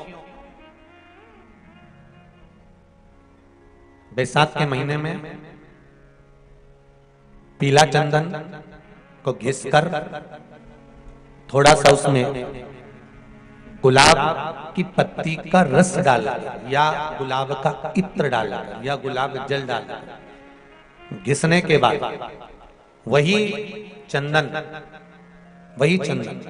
बेलपत्री के वृक्ष के नीचे त्रिपुंड लगाने पर, उसी त्रिपुंड की उंगलियां शंकर भगवान की शिवलिंग पर लगाने पर, उसी उंगलियों को लाकर जो दमे का मरीज होता है, जिसको थोड़ा चलने पर सांस फूल जाती हो, दम भर जाता हो, श्वास बहुत ऊंची नीची होती हो, दम भरा रहा हो, दम ऊपर नीचे हो रहा हो, तो उसके हृदय पक्ष स्थल पर लगा देने पर और एक कंठ के भाग में लगा देने पर, महाराज यही बैसाख के महीने में कर देने पर उसको फिर धीरे धीरे दम भरना बंद हो जाती है, श्वास का मरीज धीरे धीरे ठीक होने लगता है।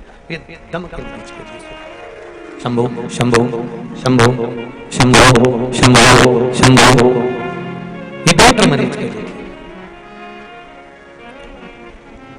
करना बैसाख के महीने में ही पड़ेगा और कभी भी कर सकते और हम तो सात दिन शुभकामना यही है, महाराज भी यही है और तुम भी यही है।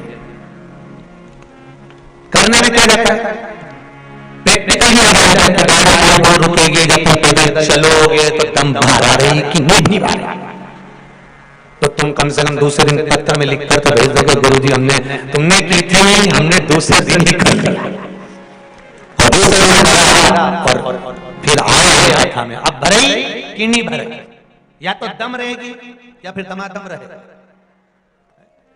या तो दम रह जाए या फिर मेरा शिव रह जाए, मेरा शंकर, मेरा मुक्ति, मेरा शंभु रह जाए।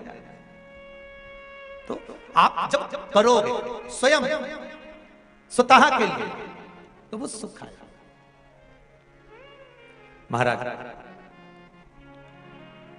हेमकांत जी को समझाने वाले जो ऋषि थे 300, उन पर क्रोध कर दिया। सतमार्ग बताने वाला हमें सब बुरा ही लगेगा, होटल ले जाने वाला अच्छा लगेगा, मदिरा पान कराने वाला अच्छा लगेगा, किटी पार्टी में बैठना अच्छा लगेगा, पर सत्संग में बैठना अच्छा नहीं लगेगा। जो तुम्हें ज्ञान का उपदेश दे, जो तुम्हें समझाए, जो तुम्हारे मार्ग को प्रशस्त करे, सुंदर मार्ग की ओर लेकर जाए, वो तुमको अच्छा नहीं लगेगा। तुम्हें तो जो मार्ग से भटका रहा, अरे कहां कथा में पड़ा हुआ है, चल हमारे साथ चल, चल जरा अपन होके आते हैं, कहां चक्कर में पड़ा हुआ है, चल होकर आते हैं, चल जरा चल तो जरा।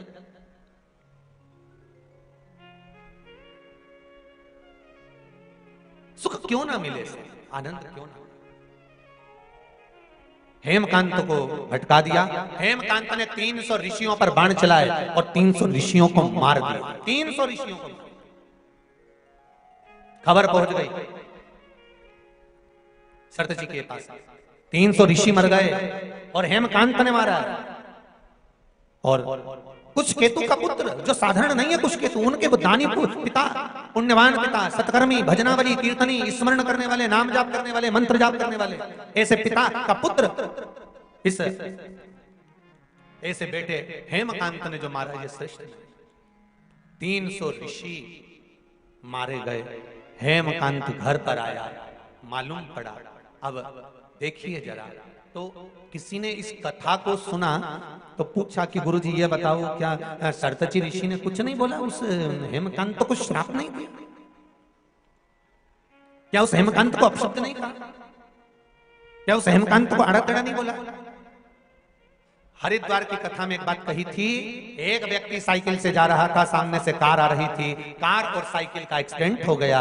एक्सीडेंट हुआ तो कार वाला व्यक्ति नीचे उतरा, साइकिल वाले से अपशब्द कहने लगा, तू देख कर नहीं चल सकता, तुझे दिखता नहीं है, तू अंधा हो गया है, तेरी आंखें नहीं है क्या? और वो साइकिल वाले पर चिल्लाया, साइकिल वाला एक साइड हो गया। उस साइकिल पर उसकी पत्नी भी बैठी हुई थी। पत्नी ने कहा, तुम चुप रहते, ये अच्छी बात नहीं है, तुम्हें कुछ जवाब तो देना था, तुम्हें कुछ कहना तो था, तुम्हें आड़ा टेढ़ा तो बोलना था। वो इतनी बड़ी बड़ी बात कर रहा था, तुमको अपशब्द कर रहा था, गलती उसकी थी, सब कुछ गलती उसकी थी, और तुम साइकिल पर अपन दोनों जा रहे, कम से कम कुछ बोलना तो था। इतने में पति बोला, तो चुप रहे, तो बोलकर क्या करना, क्या करना बोलकर?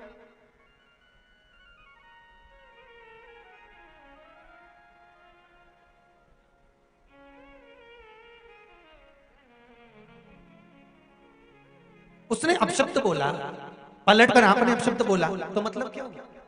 पति ने अपनी पत्नी को समझाया। पत्नी बोली, मैं बोलूं क्या, तुम नहीं बोलो तो? पति बोला, तेरे हाथ जोड़ूं मत, बिल्कुल मत।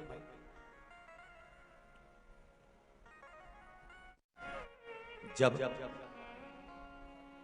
किसी कचरे के ढेर में से बदबू आती है ना, तो वहां केवल रुमाल रखकर निकल जाना चाहिए। जब व्यक्ति क्रोध करे, अपशब्द बोले, आड़ा टेढ़ा बोले, तो वहां कोई जवाब नहीं देना है, केवल मुख पर कपड़ा रखना है। वो कपड़ा है शिव नाम का, भजन का, कीर्तन का, हृदय की शांति का, और निकल जाना है, निकल जाना। कितना सुंदर संवाद है। स्कंद पुराण काशी खंड का महत्व बताया गया। एक संत गंगा जी नहा कर आ रहे थे, बाजू में से चंडाल निकल कर गया, और चंडाल का कपड़ा संत के शरीर से लग गया। संत काशी की गलियां चिपट गई, कपड़ा चिपक गया संत के शरीर से। संत को गुस्सा आ गया। संत ने पूछा, तुझे दिखता नहीं है, तू अंधा है, तुझे दिखा नहीं, तेरे नेत्र नहीं है? मैं संत पर, तू चंडाल मेरे को चिपक गया, मेरे शरीर पर लग गया, अब मुझे गंगा नहाने वापस जाना पड़ेगा। इतने में चंडाल बोला, गुरुदेव आप गंगा नहाने क्यों जाओगे? तुझे मालूम नहीं है, तू मेरे शरीर से लग गया, तेरा कपड़ा मेरे शरीर से चिपक गया है, इसलिए मैं संत हूं, मुझे गंगा नहाने वापस जाना पड़ेगा। तो उसी समय पर वो चंडाल बोला, गंगा आपसे ज्यादा मुझे नहाना पड़ेगा। तो चंडाल ने जैसी कहा, तो संत ने पूछा, तू गंगा क्यों नहाएगा? चंडाल ने कहा, मैंने एक संत के मुख से सुना था, जिसको क्रोध आता है वो महाचंडाल हो जाता है, इसलिए गंगा नहाने की जरूरत अब मुझे है, अब मुझे जरूरत है। अब तुमको गंगा की जरूरत नहीं, मुझको गंगा की जरूरत है। तो शिव पुराण कर रही है, चित्त वृत्ति मन में धारण कर, हृदय चित्त धारण कर 300 ऋषि जो मारे गए, तो शरतची ऋषि ने कुछ बोला नहीं। क्यों? क्योंकि इससे क्या बोलना साहब, क्या बोलना, बस मौन हो जाओ, चुप हो जाओ, और अपनी भक्ति में लग जाओ, भजन में लग जाओ, स्मरण में लग जाओ, बहुत होता है। फिर भटकन नहीं होना चाहिए। भटकने वाला भटकेगा, आप शब्द कहने वाला शब्द कहेगा, ताने देने वाला ताने देगा, गाली देने वाला गाली देगा। आप शांत हो जाइए और भजन चित्त में लग जाओ, स्मरण में लग जाओ, फिर भाग्य की गति पर छोड़ दीजिए। कर्म का भोग तो मनुष्य को इसी भूमंडल पर भोगना है, आज नहीं तो कल भोगना ही पड़ेगा। बस आप जपो श्री शिवाय नमस्तुभ्यम, आप जप, गला पकड़ रहा है, श्री शिवाय नमस्तुभ्यम जपिए।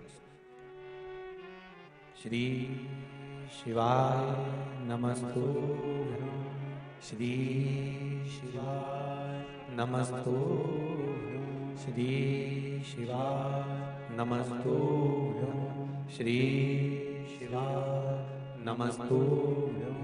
मंत्र जाप में जितना स्मरण में लगा। अब हेमकांत को शरतची ने कुछ नहीं कहा, पर हेमकांत जब घर गए कुछ केतु को मालूम पड़ा कि मेरे बेटे ने 300 ऋषियों को मार दिया, 300 ऋषियों के प्राण ले लिए, 300 ऋषि समाप्त हो गए, 300 ऋषि के प्राण चले गए, 300 ऋषि समाप्त हो गए। ब्राह्मण हत्या माथे चढ़ गई है हेमकांत की। कुछ केतु ने अपने नगर से बाहर निकाल दिया, कुछ केतु ने कब तुम जाओ, अब तुम्हारी कोई जरूरत नहीं है, क्योंकि तुम्हारे माथे पर ब्राह्मण हत्या चढ़ गई है, ब्राह्मण हत्या तुम्हारे माथे पर पहुंच गई है, ब्राह्मण हत्या तुम्हारे सिर पर आ गई है, अब तुम चले जाओ, अब तुम जाओ।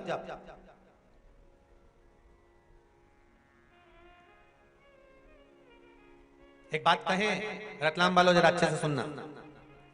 बेटा अगर गलत मार्ग पर जा रहा है, बेटी अगर गलत मार्ग पर जा रही है, बच्चे अगर गलत मार्ग पर जा रहे हैं, घर का कोई सदस्य कहीं मदिरापान में, कहीं वेश्यावृत्ति में, कहीं जुए में, कहीं मांसाहार में, कहीं डब्बा में, कहीं आदि गलत मार्ग पर पड़ रहा है, जुआ खेलने बैठा है, पत्ते खेलने बैठा है, कुछ गलत काम करने बैठ रहा है, और तुमको थोड़ी सी भी भनक लग जाए, थोड़ी सी भी भनक लग जाए कि ये व्यक्ति गलत मार्ग पर जा रहा है, समझना। और समझना क्या, प्रयास करना उसको सत्संग तक ले जाए, उसको कहीं कथा तक, सत्संग तक, मंदिर तक, देवालय तक, शंकर के दरवाजे तक लेकर जाने का प्रयास करें। गलत मार्ग पर चलने वाला व्यक्ति अगर शंकर भगवान पर एक लोटा जल, मात्र थोड़ा सा इत्र डालकर, कोई भी इत्र जो तुम्हारे पास में हो वो डालकर, अगर इत्र भी ना मिले तो किसी फूल की पंखड़ी को डालकर शिव को समर्पित करने लगता है, महीना भर लगता है, उसका मार्ग विभाजन हो जाता है, गलत मार्ग से सत्य मार्ग की ओर चले जाते हैं। आप उसको शिव भक्ति में लगा दो, आप उसको शंकर की भक्ति में लगा दो, आप उसको शिव स्मरण में लगा दो, आप उसको शिव भक्ति की ओर लेकर चले जाओ।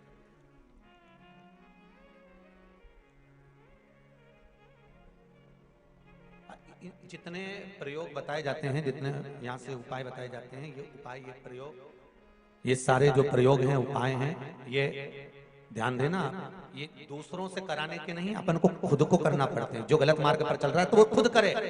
कई कई माताएं पूछती है, गुरुजी महाराज छोरा तो कहीं नहीं करेगा, तो मैं कर लूं कहीं?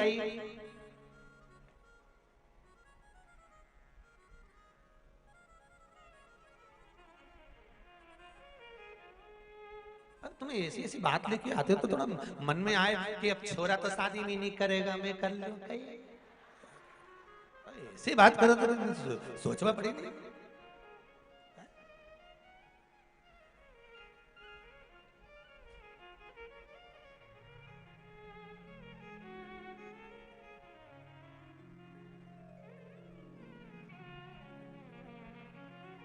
तुम खाओगे तुम्हारा पेट भराएगा, वो खाएगा, अरे बोलो तो, उसका पेट भराएगा। पेट जिसका दुख है, गोली भी उसी को खाना है। कष्ट जिसको हो, केवल आप बता दो कि ये गलत है, ये सही है, ये ऐसा है, ये वैसा है, फिर आगे उसको निभाना। और बहुत ध्यान से सुनना जी, बेटा बेटी जब तक कुंवारी है, माँ और बाप जो करते हैं बच्चों के लिए वो उसको मिलता है, बहुत ध्यान देना।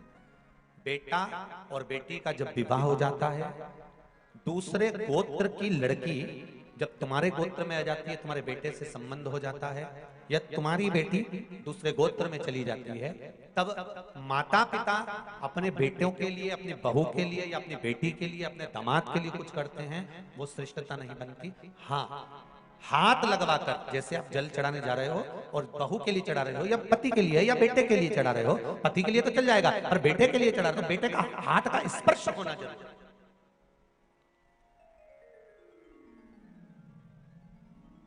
या फिर बताकर करो। एक माँ ने लिखा था पत्र, शायद पढ़ा भी था, कहीं रायसेन की कथा में पढ़ा था, तो एक माँ ने लिखा था कि गुरुजी वो मैंने बेटे के लिए पशुपति व्रत करा और मेरा काम नहीं हुआ, तो मैंने उस पत्र जब आया तो पत्र का जवाब लिखकर भेजा। आपने बेटे को बताया कि मैं तेरे इस काम के लिए पशुपति व्रत कर रही हूँ, पहले बेटे को बता कि मैं तेरे इस काम के लिए पशुपति व्रत कर रही हूँ, तू पहला सोमवार है, तू भले व्रत मत कर, पर मेरे साथ थाली पकड़कर शंकर के मंदिर चल। अगर शंकर के मंदिर थाली पकड़कर भी नहीं चढ़े तो मंदिर के दरवाजे तो चल, एक बार उसके सामने तेरा मुंडा तो दिखा दे, क्योंकि इंटरव्यू देने जाए, एग्जाम तुम्हारा और दूसरे को बिठा दो, देंगे एग्जाम नहीं ना? तो जिसके लिए एग्जाम दिया जा रहा है, जिसका एग्जाम तो सामने खड़ा तो हो, तू चल मेरे साथ, चलकर मैं भगवान की पूजन करूंगी और तुम वहां खड़े रहना। बस इतना भी बहुत कि तुम चंदा बनो तो मैं तारे बनूं।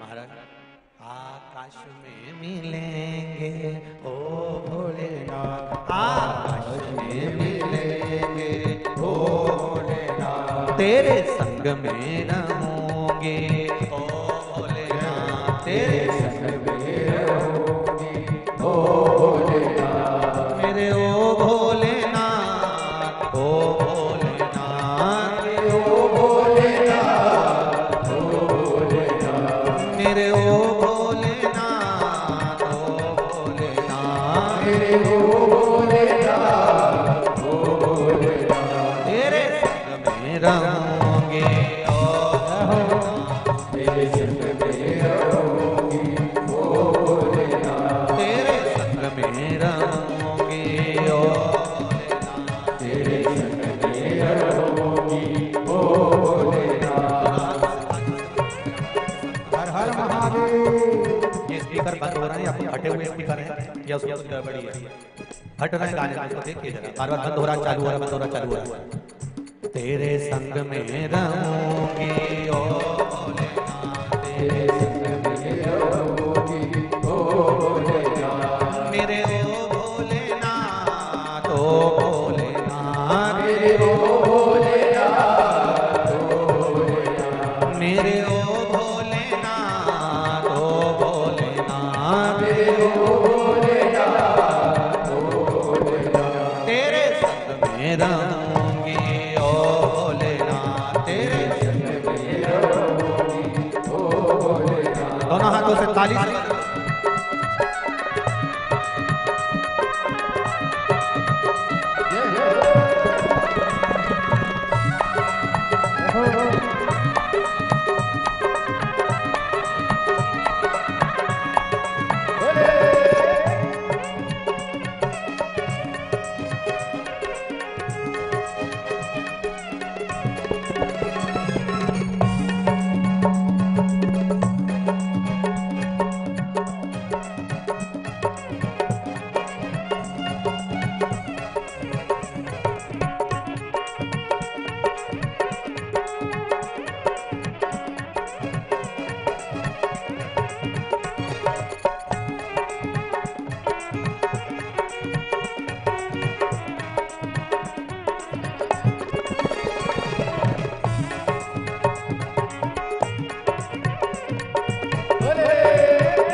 तुम जलवा बनो तो मैं धारा बनूं, तुम जलवा बनो तो मैं धारा बनूं। मिलेंगे ओ भोलेनाथ, नदिया में मिलेंगे ओ भोलेनाथ, ओ नदिया में मिलेंगे ओ भोलेनाथ, भोलेनाथ ओ भोलेनाथ, ओ भोलेनाथ, ओ भोलेनाथ, मेरे ओ भोलेनाथ, मेरे ओ भोलेनाथ,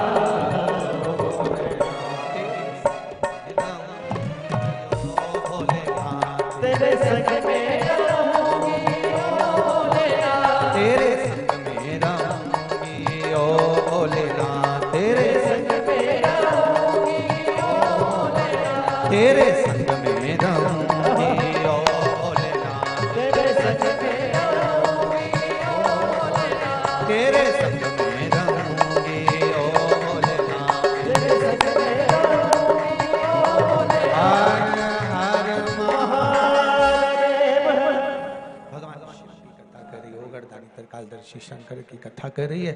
भगवान शिव आनंद की राशि, एक मार्ग बता देना, कुछ गलत मार्ग पर चल रहे हैं उनको रोक देना, जो गलत मार्ग पर चलने वालों को रोकता है। कुछ गलतियां अगर बता देता है ना तो व्यक्ति के जीवन में थोड़ा सा दुख का ऐसा पहाड़ टूट जाता है कि बताओ हमारी गलतियां बता रहे हैं, हमें खोट देकर। शिव कथा कर रहे हैं। श्री जब भी शिव महापुराण में यह मंत्र बोला जाए तो दिल से बोलो और अपनी कामना कर कर बोलो कि मैं इस कामना से कथा सुन रही हूं। चाहे आस्था पर सुन रहे हो, चाहे फेसबुक पर सुन रहे हो, चाहे यूट्यूब पर सुन रहे हो, पर दिल से जहां बैठकर सुन रहे हो, चाहे रतलाम की इस पावन धारा पर सुन रहे हो, जब यह मंत्र बोला जाए शिव महापुराण का मूल मंत्र, तो अपने दिल से बोलने का प्रयास करिए, अपने मन की बात भगवान शंकर को कहिए।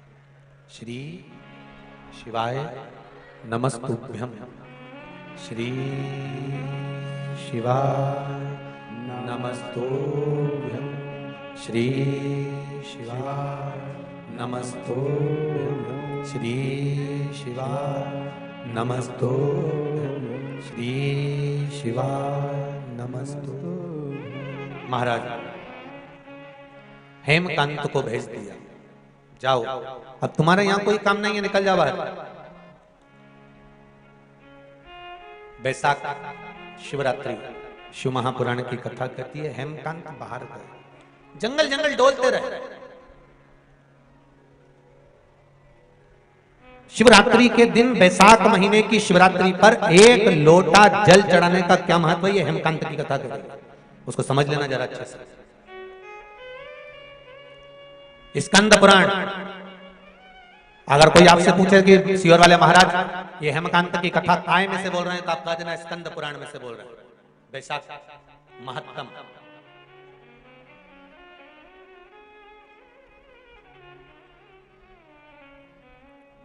डोलते रहे, फिरते रहे, घूमते रहे।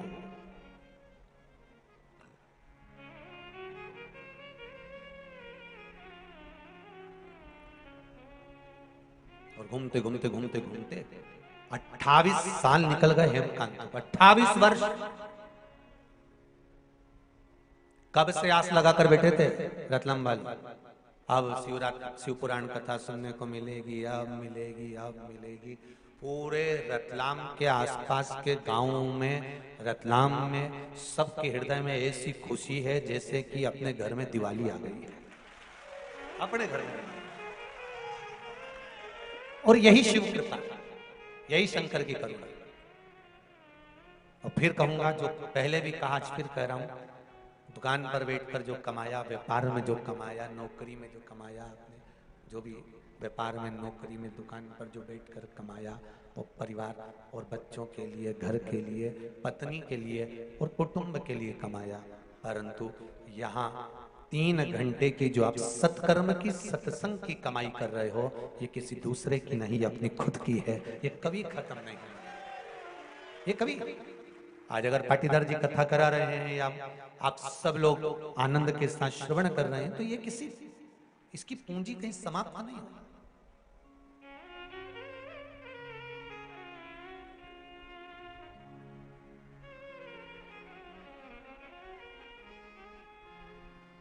खेती में बीज कैसा बीज आए, उगेगा अंदर नहीं बाहर। उसी तरह सत्संग, संकीर्तन, शिव महापुराण की कथा, भजन, नाम जाप कैसे भी करो, कैसे भी, फल सामने ही प्रकट होगा, तुम्हारे सम्मुख में ही आएगा। तुम कैसे भी भजो, कैसे भी स्मरण कर लो, कैसे भी कीर्तन कर लो, कैसे भी मंत्र जाप कर लो, कैसे भी आप नाम जप करो, उसका फल तुम्हारे सामने आएगा, तुम्हारे सम्मुख में वो फल आएगा, तुम्हारे सामने वो फल पहुंचेगा।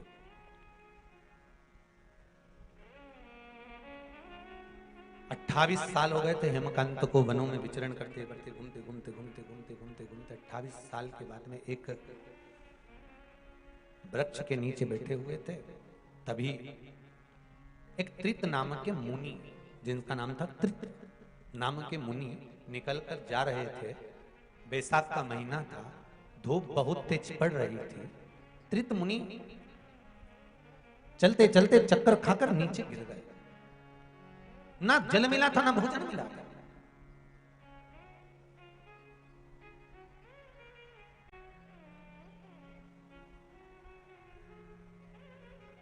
जब चक्कर खाकर नीचे गिर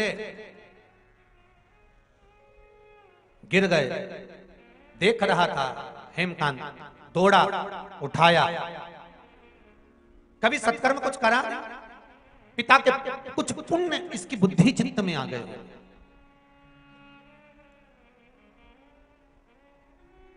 हमारे माता पिता के संस्कार, माता पिता का ज्ञान उपार्जन का आनंद सुख हमारे भीतर आ ही जाता है।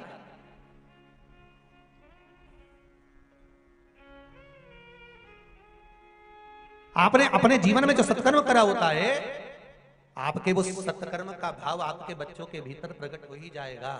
आप अगर शिव महापुराण की कथा सुन रहे हो ना, ये मान कर चलना, कथा में आप बैठे हो, घर पे जितने रह गए होंगे ना, कोई अगर उनको फोन लगा रहा होगा या उनसे मिलने आ रहा होगा या कोई आया होगा, तो वो बात करते होंगे तो उनके मुख से ये जरूर निकलता होगा, मम्मी कहाँ गई? अरे वो सीहोर वाला महाराज आया है, उनकी कथा चली रही है। अच्छा, कौन कराया? वो पाटीदार जी कह रही थी। अच्छा, कहाँ हो रही? कि वो ग्राउंड है, नाम तुम्हारे भी नहीं मालूम,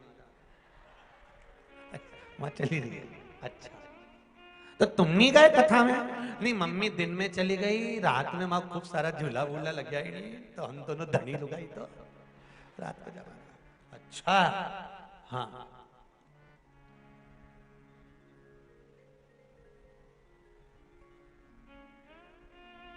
तो झूला झूलोगा? हाँ। अच्छा, झूले से क्या ज्ञान मिलता है? ज्ञान मिलता है तो कथा से मिलता है, तो तुम्हें कथा में जाना चाहिए। नहीं नहीं, झूले से भी मिलता है। क्या मिलता है? झूला ऊपर भी जाता है, नीचे भी आता है। जिंदगी में ऐसा चलता रहता है, ऊपर और नीचे। बस इतना याद रखना, इस ऊपर और नीचे के चक्कर में उल्टी नहीं होना चाहिए। बस इतना ध्यान रखना कि जिंदगी के मोड़ बहुत सारे आएंगे, ऊपर भी जाने का मौका मिलेगा, वापस जाओगे, फिर नीचे भी वापस आओगे। जिंदगी के उस उतार और चढ़ाव में उल्टी मतलब कहीं अहंकार नहीं आना चाहिए। अगर अहंकार आ गया तो जीवन बर्बाद हो जाएगा, जिंदगी नष्ट हो जाएगी। अभिमान नहीं, उससे बचना है, उससे बचने का प्रयास करना है। महाराज 28 साल के बाद हेमकांत के सामने ये त्रित्र मुनि गिरे, उठाया, वृक्ष की छांव में ले गए। थोड़ा सा तुम्बी में पानी रखा हुआ था, पिला दिया। पत्ते से थोड़ी सी, वृक्ष के पत्तों से हवा कर, वृक्ष के पत्तों से थोड़ी सी हवा। मुनि का चेतना जागी, उठे,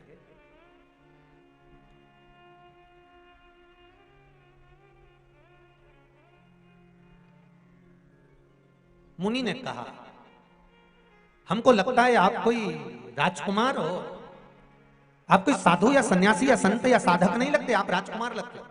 आप कोई राजकुमार हो। हेमकांत ने अपने हृदय की बात त्रित मुनि के चरण पकड़कर रोकर कह दिया। त्रित मुनि ने कहा,